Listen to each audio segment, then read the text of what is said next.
Hello, we are live. I'm running a few minutes late today. My apologies. I was running late last time too, but for totally different reasons. So last time I was late because a dog got out, and today I'm late because I was getting ready for the stream and I lost track of time. But I'm here, and you're here, and we're all here, and it's great. So I'm excited. I don't know about you. These are always fun. I do always enjoy talking to the camera and pretending like lots of people are listening. Okay, enough with the the self-deprecating humor. I'm going to do some things a little differently today than I have done in past streams. To be honest, I'm kind of been just getting my feet wet with streaming.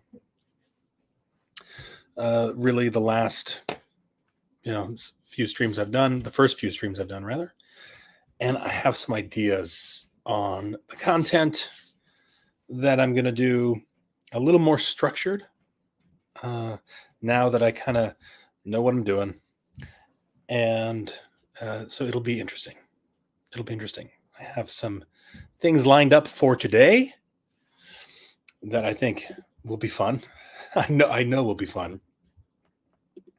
Actually, we're going to be looking at some sci-fi memes today. That's going to be fun. But before we do that, we will be doing a progress report. I'm going to be sharing with everybody my progress on season 2 of Scions of Oth, where I am with that. And I also have a kind of a super secret project too that is that I'll mention. Right. So those of you who tune in to the channel, you will find out first. Right.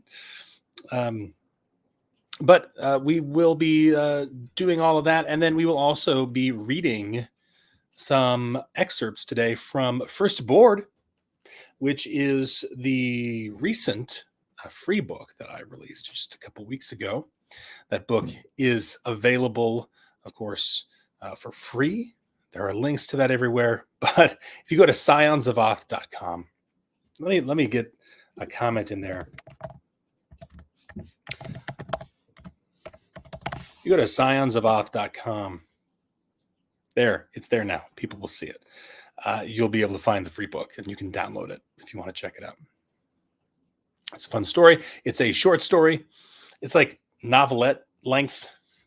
People are really persnickety about what they consider to be a short story, a novelette, a novella, and a novel.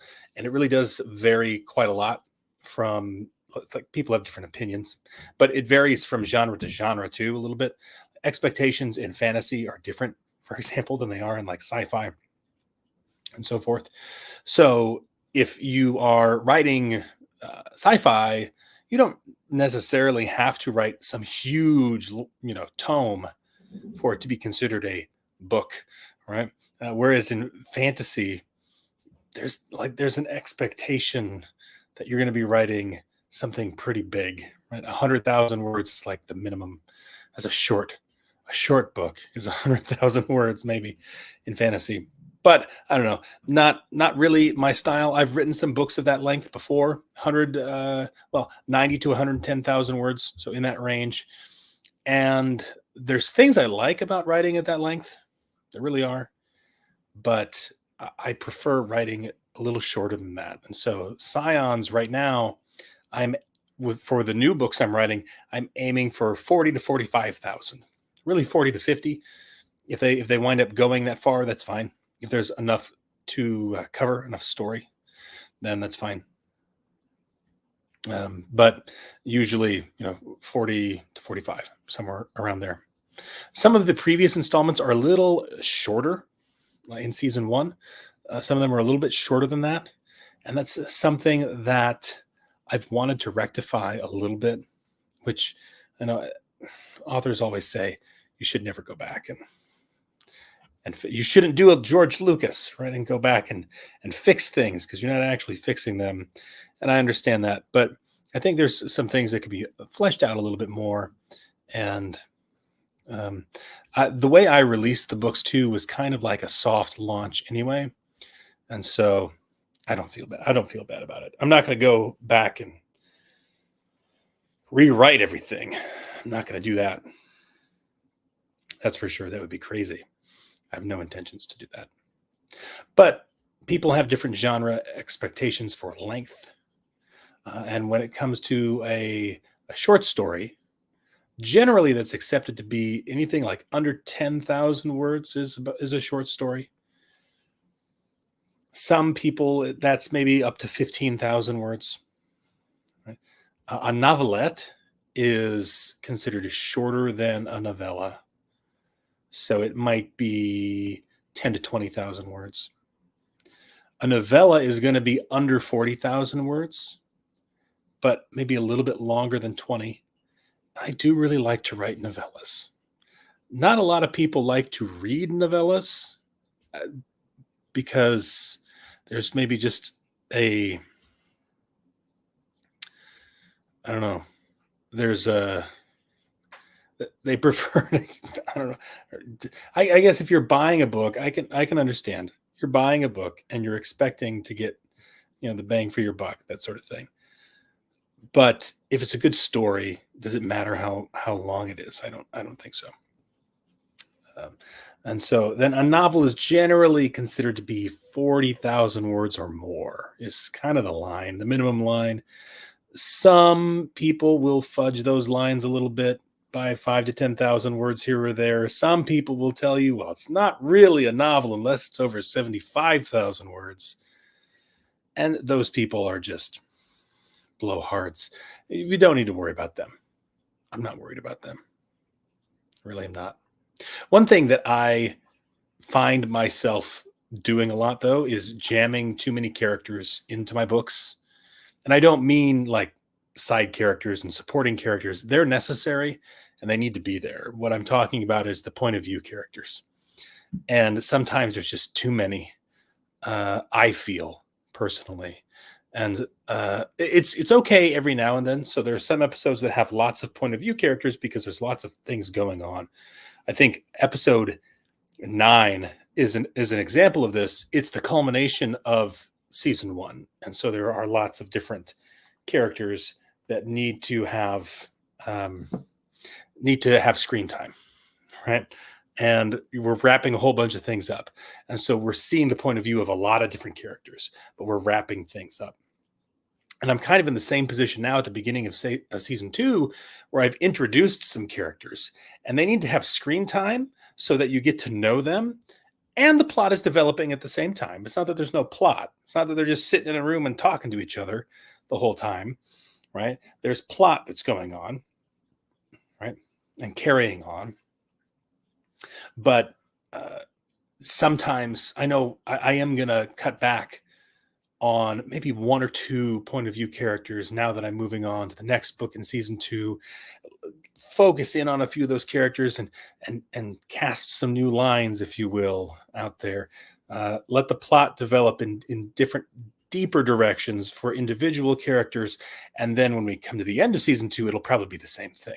We're going to need to see everybody, right? It's going to be, it's going to be Infinity War, right? Is the comparison I think that would be made. A lot of characters were in that movie, and a lot of characters had to have a role in that movie. And for the most part, I think it was executed fairly well. So with the culmination and at the beginning, at the end of a season, there's typically more point of view characters. And then around the middle of the season, there's fewer, and some characters will take a time out and they'll be gone for an episode as a point of view character. And they might be present in another character's point of view, but they're not a dedicated point of view character during those episodes in between. There's sort of an intermission. So they get to take a step back and take a break. And the other thing about that I think is nice from a narrative perspective is, and as a writer, this is a useful tool, is you can have the plot develop off screen, meaning that you don't have to show the reader everything that happens along the way, things can just happen, right? When they're not there, things can progress that they do not have to actually see. And so things can progress in the plot behind the scenes, in between episodes, and when they come back, uh, things are a little bit different, and you can easily get them up to speed. It shouldn't be anything too crazy that they can't. Are like, what is going on here, right? It should be something that they can uh, easily catch themselves up with.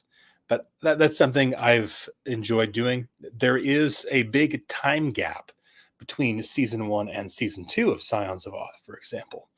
It's actually a 22-year time gap, and that number is chosen for a specific reason. But that time gap has given given enough room for a lot of things to change, and yet the characters are still the same. So the characters, you're coming back to them after this length of time, and things have changed around them, but they're the same people, right? They're the same people, the same flaws, the same character aspects, and all of that stuff. There's also a fun little relativity thing going on in the storyline too, which I'm excited to reveal, and hopefully we'll be revealing very soon. So that brings me to the first structured segment of this live stream. Let me adjust my camera a little bit. There we go. I feel like I'm hiding down here at the bottom of the screen. But this brings me to the first sort of structured segment of the stream today, and that is going to be a progress report, a progress update on Scions of Oth Season 2. And there is progress to report. So I figured you all would be happy to know what is going on with that. So, whoops. There we go. That's more like it. So, Dark Horse. This is the first episode in Season 2 of Scions of Oth. We are currently at the developmental editing stage. This is one of the final stages before publication for me. Before it goes out there, it is getting a sort of another pass through. It's gone through a heavy line edit, and now I'm having to go through and fix some consistency issues. I'm going through to add additional description to certain key elements and to characters, things that I missed along the way. And so what I do is when I'm editing a book, I go through and I actually have my computer play the book back to me, like text to speech. And that way I listen to it and I will line edit that way, because there are some things that you just don't see when you're looking at the words on the page. And so I do that, and I'll make notes along the way too. So I'll make changes, I'll fix typos, things like that. And then I'll make notes on certain elements. And now what I'm doing is I'm coming back to those notes and I'm addressing those issues. And then specifically in each chapter, looking at, okay, where are we? Like, what's the setting? Did I establish the setting well enough? Who are the characters? Did I establish them well enough in this chapter? How did I do with that? What are some of those touchstone elements that I need to go over? And so we are currently just at the very beginning of that. So we're about 5% of the way through. I plan to make some additional progress on this, probably starting at the beginning of next week, because this is going to become available for pre-order very soon. So I need to get the move on, if you will, and make some progress on this one. But it is a fun story so far. I really enjoyed writing Dark Horse, and I think it will be satisfying to people who want to continue on to season 2. I think they will like it. That 22-year time gap is not going to seem as big a deal as you might think. There's just been some new things that have been going on while we've been away.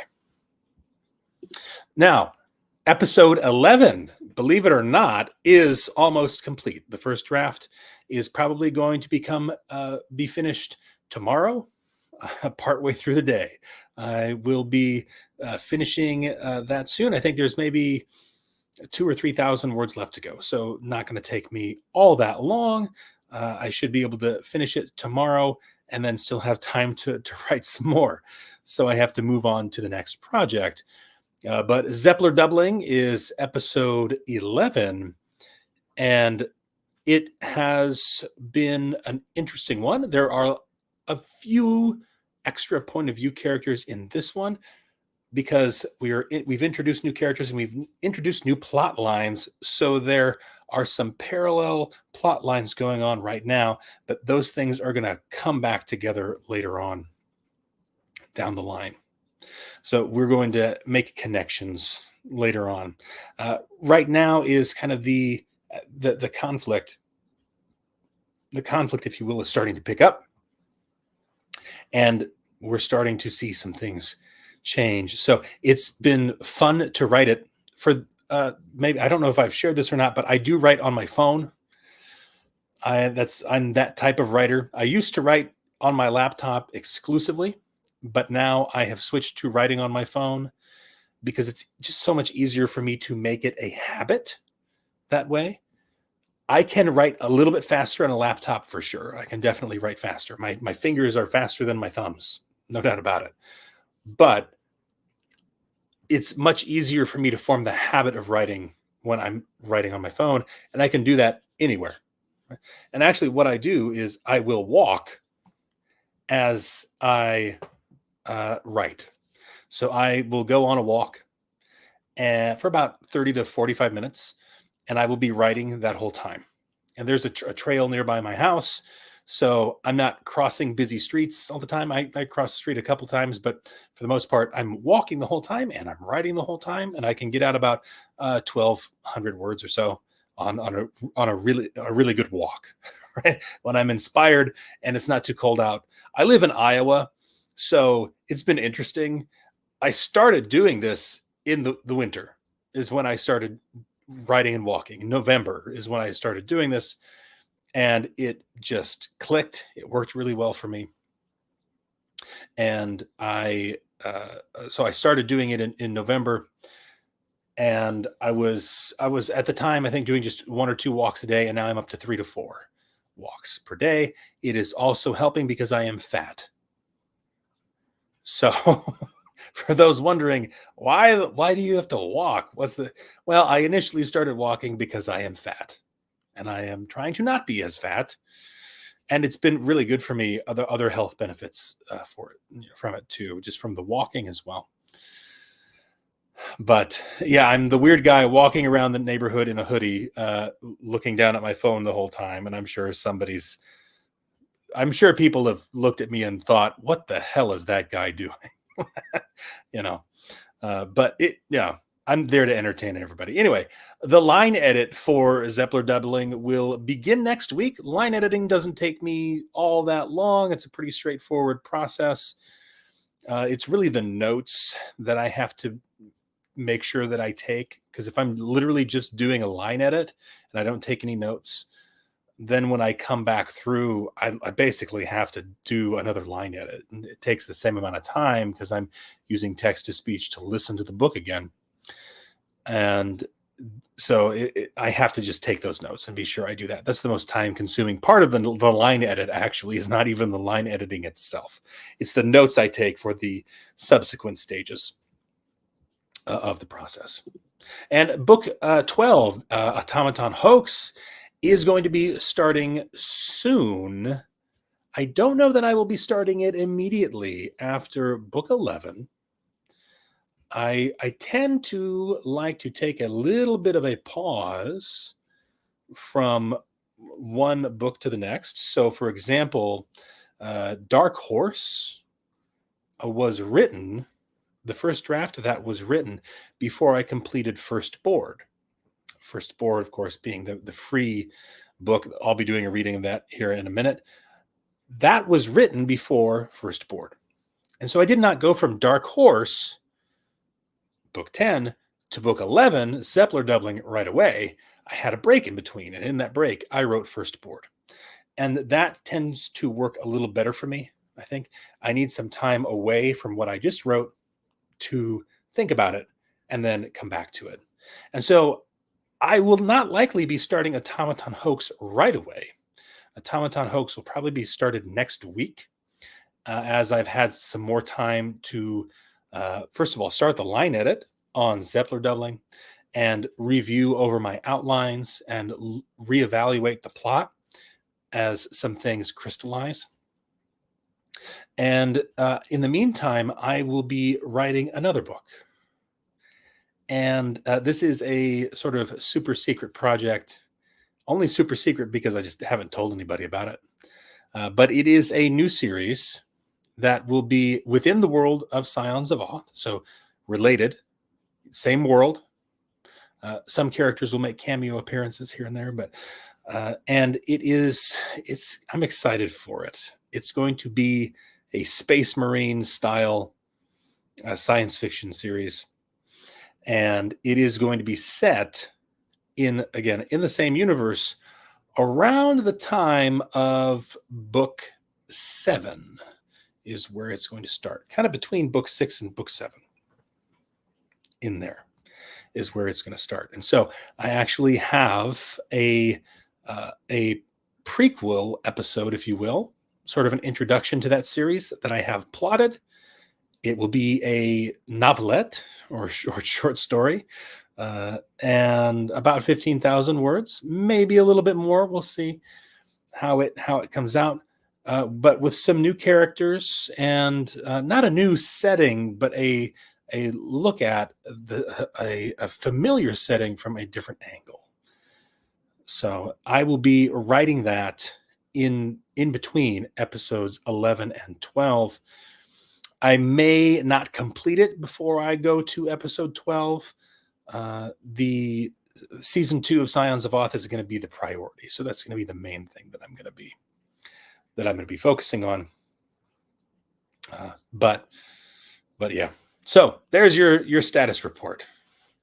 All right. For those of you who wanted to know, starting on Automaton Hoax soon. And we've, of course, wrapped up. We'll be wrapping up Zeppler doubling. These 3 episodes are going to be made available for pre-order very soon as well. So if you're on my mailing list, you'll find out all about that because I won't be able to shut up about it. So now the time has come for the Sci-Fi Meme Review. As promised, we will be reviewing some Dank sci-fi memes. This is going to be an interesting segment here. I haven't done this before. This is my first go at this. And so I have had to grab these memes myself and will be laughing at them on my own. But maybe in the future, you folks can share them with me. I grabbed these memes a little over 2 weeks ago, I think. Maybe a week and a half ago. Maybe I'm not remembering right.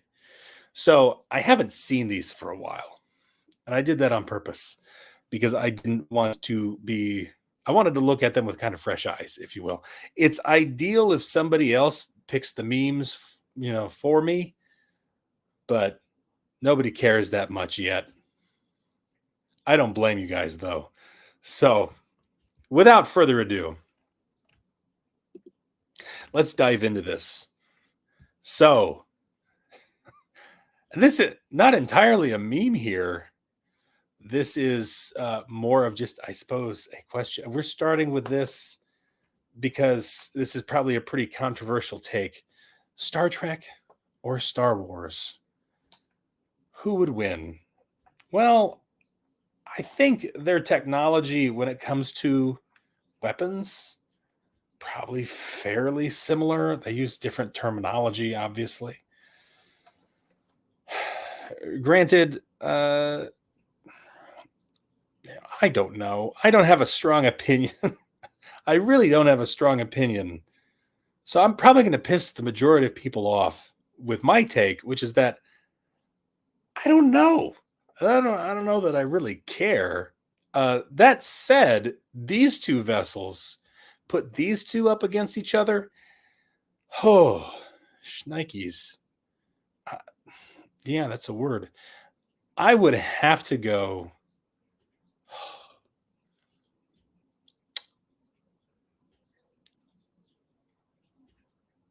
Yeah, I can't choose. Don't make me choose. I can't. I can't.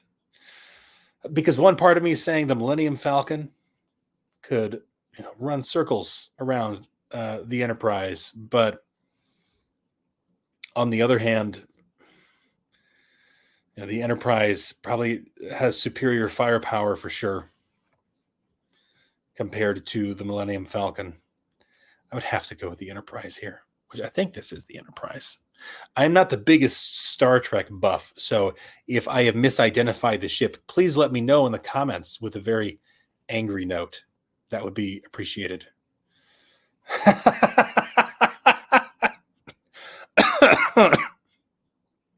Okay. Okay. I do remember this one.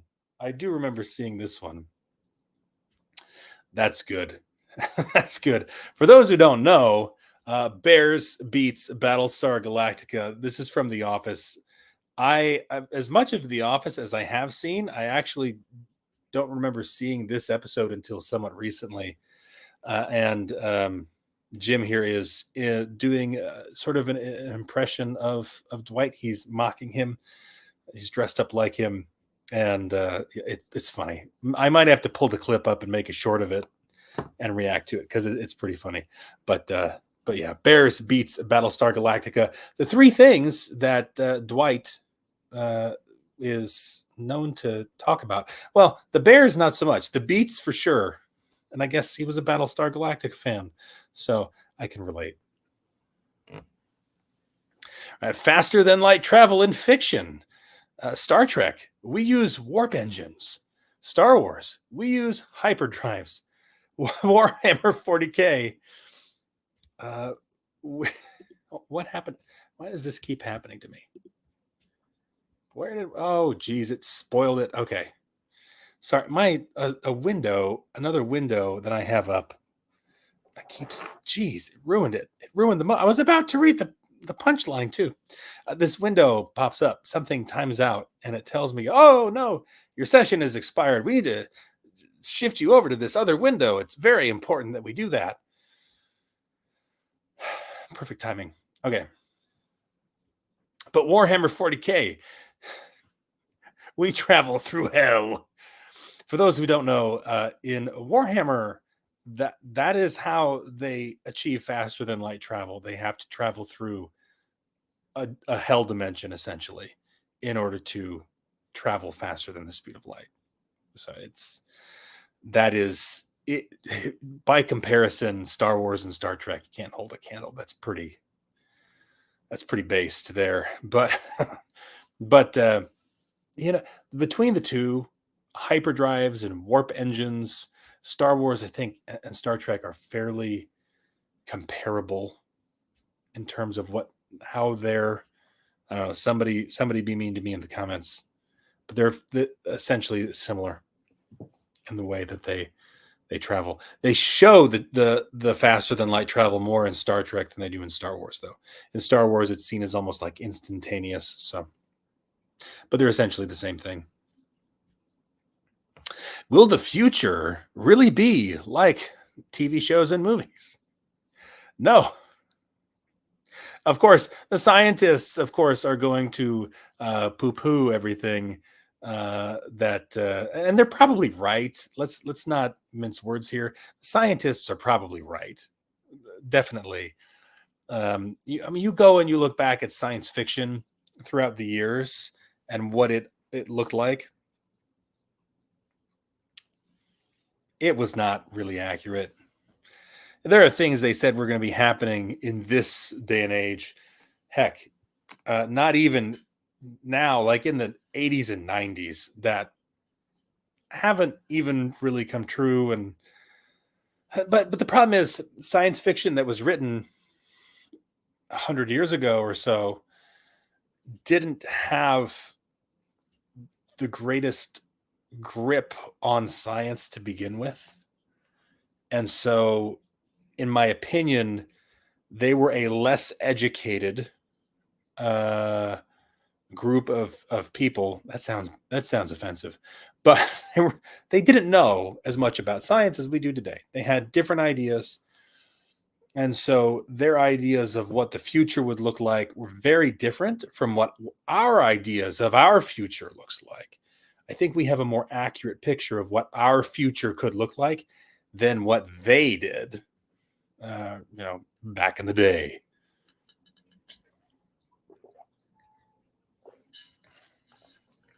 But yes, and that is they got the personalities right there too. You were warned about AI in 1984, and you didn't listen. Oh no, AI is coming for us. It's not. Don't be afraid. I don't think you need to be afraid of AI. At least not the Terminator. I don't think the Terminator is what you need to be afraid of. Is AI going to be used for some interesting stuff? For sure. For sure. Is it going to cause trouble? Absolutely. It already is. But do we need to panic about it? No, I don't think so. And realistically, what we have now, I have to roll my eyes. People who look at ChatGPT and are like, oh no, it's the end of the world. Oh my gosh. Okay, slow down. Slow down. Do you know that we have had AI around us for ages? You use Google. Google. You right now are on YouTube. It has an algorithm that utilizes, to some degree, what could be called artificial intelligence. So don't think that now AI, air quotes, AI is just now much more visible to the average person. It's just like any other technology. It's been accessible to the elite for a long time in some form or fashion, and now it is becoming commonplace. That's all it is. That stuff is becoming commonplace, and it's being applied to new technologies to help the common individual. That's all. But it's the same stuff. It's the same kind of stuff, right? And so these large language models like ChatGPT or these image generators, right, and those sorts of things, they're nothing to be afraid of, right? Is AI going to reach the Terminator stage? I don't know, but I don't think it's going to happen anytime soon. I don't think it's going to happen anytime soon.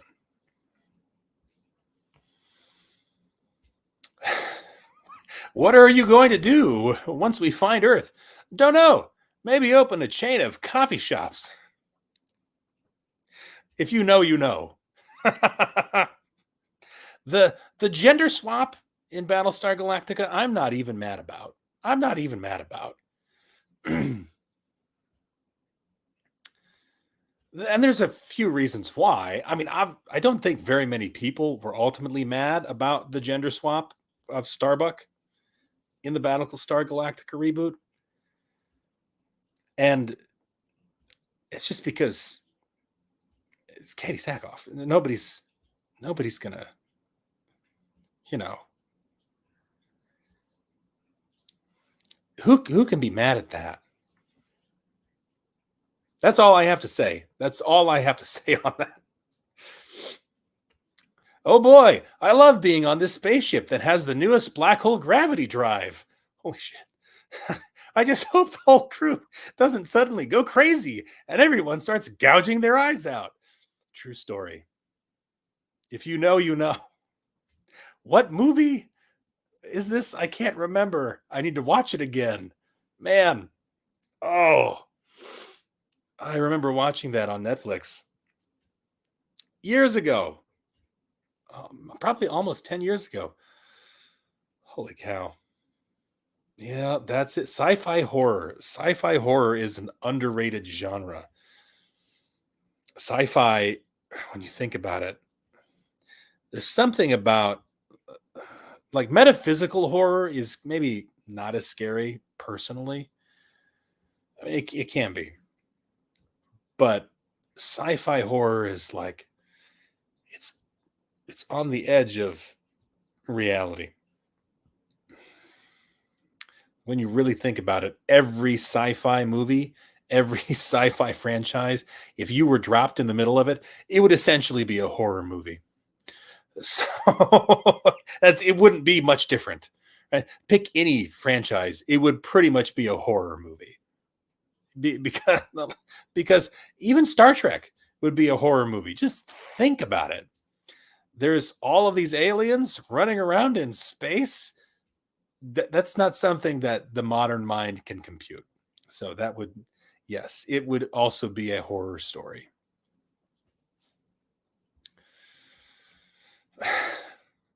Sci- oh dear. Sci-fi show writers explaining how their technology works. Oh my gosh. Serum. Oh yeah, the serum. We gave you that serum and it made you a superhero. Quantum technology. See, I think that these first two here are really just a dig at Marvel. But yeah, quantum technology. Quantum is a word that nobody understands unless you understand it. And when you understand what quantum means, it's kind of a letdown. Wormhole. Yeah, wormholes. Yeah, the science of wormholes. Wormholes sound great, guys, but once you're in one, you, you might have second thoughts. A particle beam, but that's fun. I haven't seen a particle beam used as like a trope. Maybe I'm missing what they're saying, but gamma rays for sure. Here's another a shot at Marvel, and of course it's green too. Yeah, gamma rays. Ooh, gamma rays. We put a Greek letter in front of another word, and that made it scary. And nanotech. Nanotech is legit though. You know, nanotech is probably the only one on that pie that I'm like, I'm not just gonna dismiss nanotech offhand. The way, like, if a writer were to use like quantum technology or wormholes, right? Like, why? Like, do you need to? And I personally don't feel the need to explain everything. So, like in my sci-fi stories, I do not go into the details of how the ships do what they do. I know that stuff behind the scenes, but it's not really pertinent to the story. I know for those who love hard sci-fi, that's what gets you hard. But I personally don't write hard sci-fi. So I'm okay without it. Reality shows are for people who can't handle sci-fi. I think this is the inverse of what is it? Sci-fi, maybe even fantasy is for people who can't handle reality. Yes, yes. Sci-fi is, in my opinion, science fiction is the exercise of the human mechanism of predicting the future. Wow. But I mean, that's so obvious. But there are things to be afraid of in the future. And the human mind can run wild with possibilities. That's where sci-fi comes from. What could go wrong? Imagine everything going wrong in a very specific way. That's science fiction.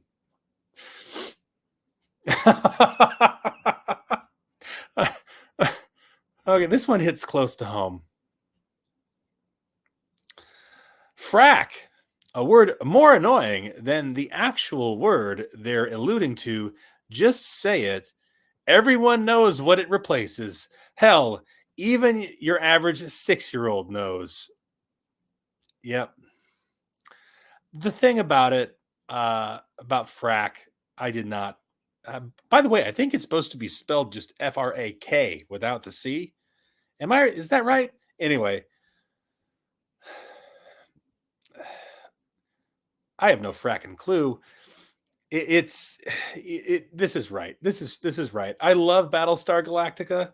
Believe me, I do. But yeah. Now it just let him get away with saying essentially the F word all the time. But it was not particularly, I don't know. Yeah, it kind of got annoying at a certain point.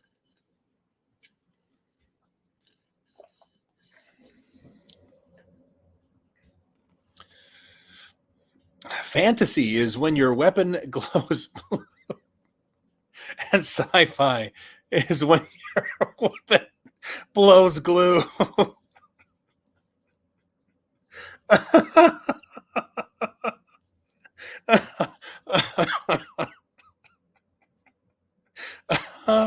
Ooh, a glue gun though, a real glue gun like this. I don't know, if you were facing a horde of orcs, which one would you rather have? I personally would take the gun that blows glue. I don't know about you. Granted, the, the sword, other than the possibility of it breaking, is essentially infinite use, right? Whereas that glue gun there is clearly going to need some ammunition. Speed limit enforced by sniper. Tusken Raider noises intensify. If only. Honestly, though, if they did this, I would rather they not enforce the speed limit. Well, hold on. The lower end of the speed limit is what I wish they would enforce this way. I'm not being serious, folks, but you know what I mean. Maybe they could paintball your car if you're sitting in the left lane with 12 people behind you, because you don't know how driving works. I could see that. I could see that. We don't need Egyptians and Vikings in science fiction, said no one ever. Huh. So I'm not. This might be Warhammer? I'm guessing. I'm not super familiar, but I'm down for it. I'm down for it. Sci-fi is when your aliens have pointy ears, and fantasy is when your elves have pointy ears. Well, I think what they're trying to say is that the Vulcans are just space elves, and indeed they are. They are essentially elves in space, and then the Klingons are maybe orcs, perhaps. Again, not the biggest Star Trek buff, so I wouldn't know like what race to compare to each one. But I would say the Klingons probably comparable to orcs is my guess. I wouldn't know who dwarves would be necessarily. Yeah, I wouldn't know. The Ferengi might. No, I haven't watched enough Deep Space Nine. I know they're very. They have lots of scruples. I don't know the dwarf. Like who? Yeah, they're not dwarves. The Ferengi are not dwarves. They couldn't be. That's not a good fit. It's not a good. I don't know what is. Tell me. Let me know what would be a good fit. Who are the dwarves of Star Trek? Let me know. I think this is our last one here. Writers seeing a random idea and then the story they want to get published. I may be a little guilty of this one. I gotta admit. I am guilty of this one. Like I explained earlier, I am working on season 2 of Scions of Oth, and yet I'm taking a break in between writing 2 of those episodes to write the beginning of a new series. And I excuse that, and I pardon myself, because that series is set in the same world. It's all interconnected, right? It's justified. It's totally justified. It's got to be. All right, folks. That has been our first installment of the Sci-Fi Meme Review. That was fun. We'll have to do that again next time. Oh, did I miss one? Maybe I did. Oh no, I see why. Because I have all of next week's ready to go too. Okay. So we're ready when we're ready, but we're not ready yet. All right. Let's see. Is that a good? I think that should work. Okay. Let's back up just a couple pages and go to the beginning. Here we go.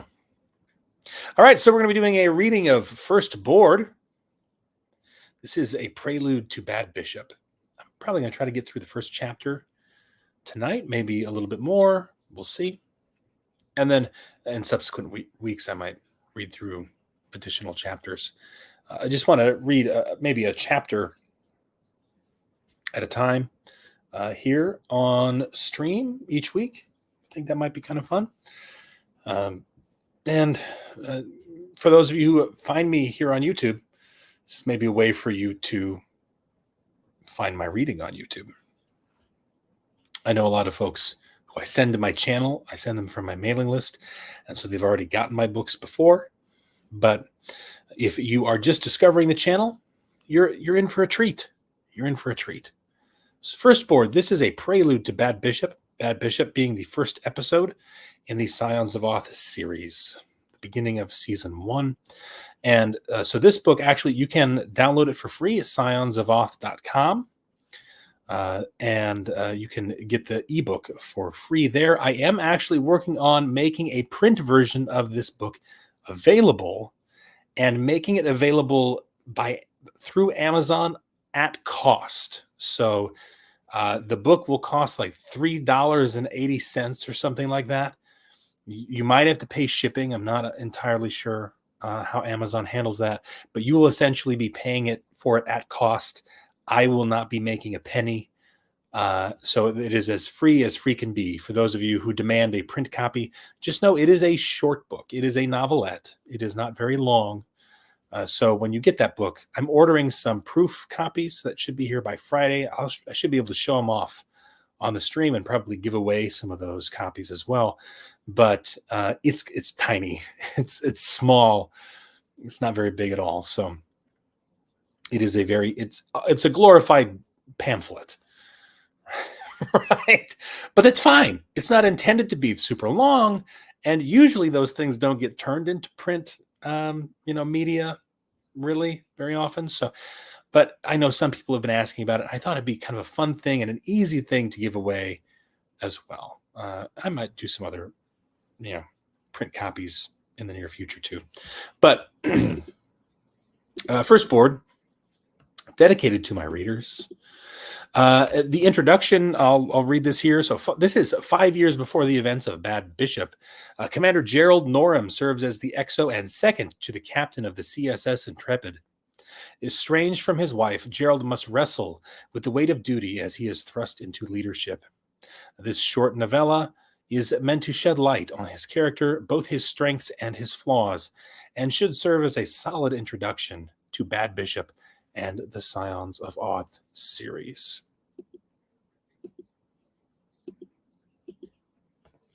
Chapter 1, Crawlers.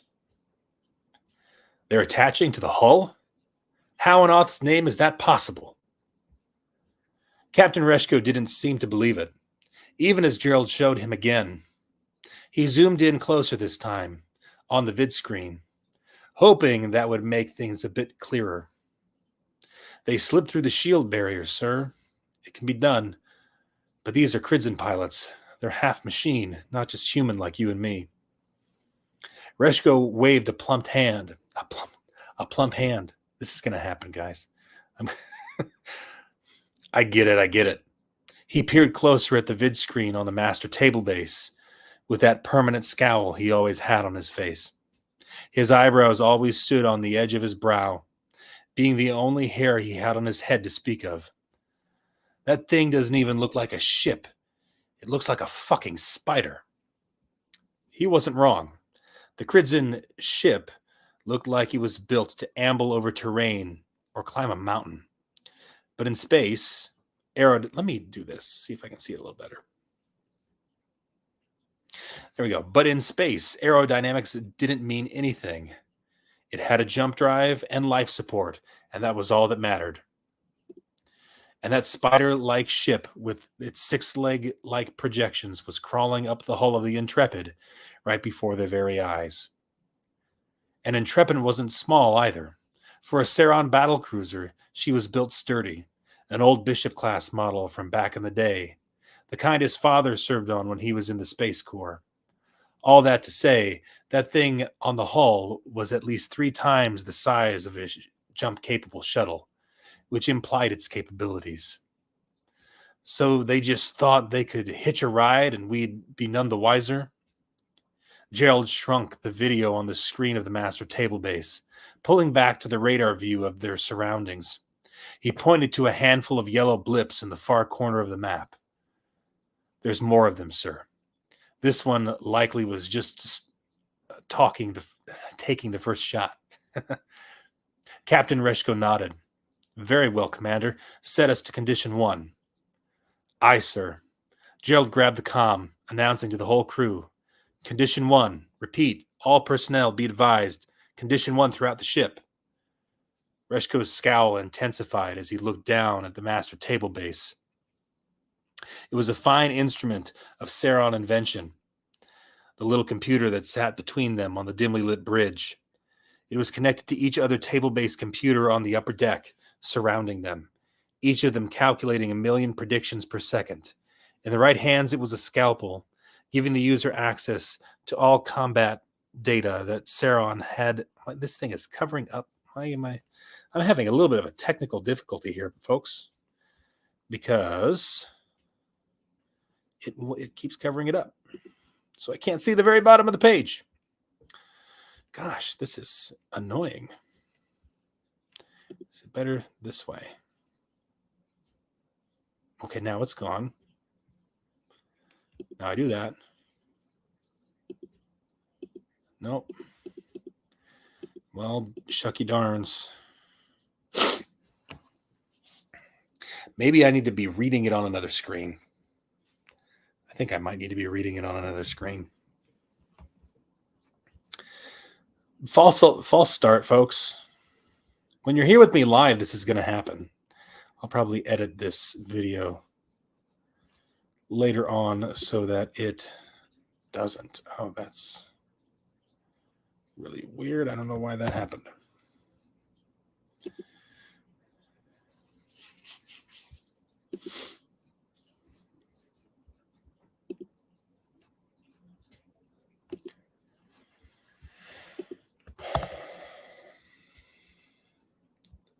Let me just find it.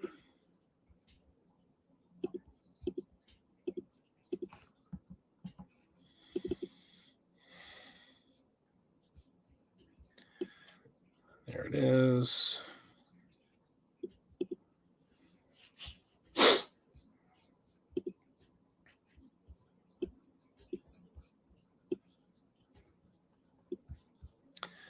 Okay. This is not ideal.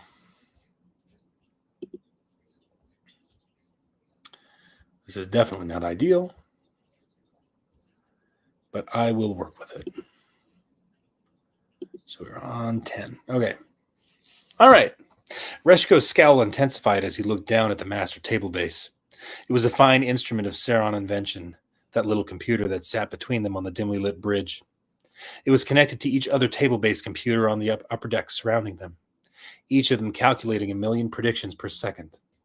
In the right hands, it was a scalpel, giving the user access to all combat data that Saron had access to, going back centuries. It meant nothing could surprise you, no enemy could outwit you, and the right move was always there to be found. in the right hands being the operative requirement. For Captain Reshko, a man who was committed to the old school method, the master table base was a crude bludgeon at best, and at worst an obstacle. Still, Gerald appreciated some of his methods. Calling orders over the comm to the entire ship, though, he could do without. There were systems in place for that, but that bulldog Reshko did things the way he'd always done them. His way. The others are advancing, sir, Gerald indicated. Suggest launching Fighter Wings 1 and 2 as a deterrent. Reshko nodded. Make it so. And Gerald did. In his hands, the master table base was a fine-tuned instrument, and Reshko knew that. Gerald was sure it made the captain look good on his reports when the Admiralty reviewed his command performance at the end of the year. How much of that credit trickled down to him, there was no way to know. Wings 1 and 2 underway, sir. He grabbed the comm. Coordinates incoming, pawns. He drew the lines on the master table base, stretching out a perimeter around the ship. It was a safe play, not overly committed to any strategy, and would force the advancing Kridzin to give up their strategy early. If they were going to dive headfirst into the fray, it would become clear before long. Reports of hull integrity loss from engineering, Captain, shouted one of the other deck officers. They knew to speak up only when it was required of them. It's eating the hull? Reshko snarled. Launch Wing 3 and take that thing down. I want it off our back as soon as humanly possible. Send out the battle spheres, too. I can divert Wing 2 to that position. You have your orders, Commander. Aye, sir. Gerald left Wing 2 where she was, pulling the third wing out of the nest, and he obliged Reshko's request for battle spheres as well. They were unmanned craft with little offensive capability, but their strategy and purpose were one of interference and disruption. EMP bursts and static webs could be used to disable enemy craft temporarily, and each battlesphere was equipped with an onboard encryption cracker, specialized computers that would infiltrate enemy systems and dismantle them from within. Attack coordinates plotted, sir. We'll have to see what they do. Reshko braced both hands on the table between them, leaning forward with his hefty frame. What are they? Pirates? I thought the Kridzin kept to themselves. The Kridzin did, indeed, keep to themselves, but Reshko hadn't spent the majority of his career fighting them. He had fought bigger monsters, more predictable ones, and thankfully, monsters who had decided not to pick fights with humanity any longer. These are likely to be Kridzin exiles, sir. They get kicked out if they don't conform to their collective hive mind. I don't know if they're pirates or scrappers, but judging from the damage our hull has taken already, they aim to chop us up into pieces and make their dough on whatever is left behind. Reshko laughed. What is the conglomerate coming to? Gerald watched Wing 3 approach the Kridzin crawler that was attached to the hull of the Intrepid. They made a pass, but to no avail. And the oncoming ships showed no sign of de-escalation either. Wing 1 was already contending with them, and judging by the snippets of the video feed they were getting from their fighters, they were the same make and model as the spider-like crawler currently boring a hole through their ship. They don't stand a chance, sir, Gerald said. He extrapolated the prediction models of the master table base. She wasn't telling him anything good. He updated the flight paths. Wing 1, pull back, regroup and stay close together. Those things have you beat on size, so don't make yourselves easy targets. Reshko's eyes darted from the master table base to Gerald and back. No, what are you doing? He waved Gerald off. It took everything not to argue with him, but Gerald straightened, pulling away from the master table base, and proceeded to watch everything fall apart. Gerald clenched his fists at his side, fighting back the urge to take back control of the command table. Every move Reshko made was a blunder, one after the other after the other. Wing 1 was in tatters, their numbers reduced to half. Wing 2 was blocked from intervening, the Kridzin to use the other fighters as a screen to shield them. 2 more of the crawlers attached to the hull of the Intrepid. Sir, if I may. Quiet, Reshko barked. But he was out of control. He must have known it, too, judging by the look in his eyes. And then, Oth intervened. The ship was rocked suddenly, a violent shudder reverberating up through the lowest decks and up to Gerald's feet. He caught himself on the command table. Captain Reshko was not so fortunate, catching the corner of the table with his head. Captain! But Reshko was out cold, and the Intrepid was without a commanding officer for that brief flicker of a moment. The master table base beckoned him, flashing the screen to get his attention. She had chosen him in that moment. The ship was rocked again, testing Gerald's grip. He pulled himself upright, taking hold of the comm. This is Commander Norum speaking. I have assumed command. And that brings us to the end of Chapter 1. And that's where we will wrap things up for this evening. So I hope you enjoyed this live stream. I will likely be taking these segments and breaking them up into smaller videos, as I tend to do. I liked it. I personally liked it. And since nobody was here watching live this time around, that's all that matters. Right? I will get the kinks worked out for reading those chapters. That was a little awkward. I will get that fixed because that should have been easier. That should have been a lot easier than it was. But I appreciate you guys watching this later, probably, hopefully, maybe. If you do.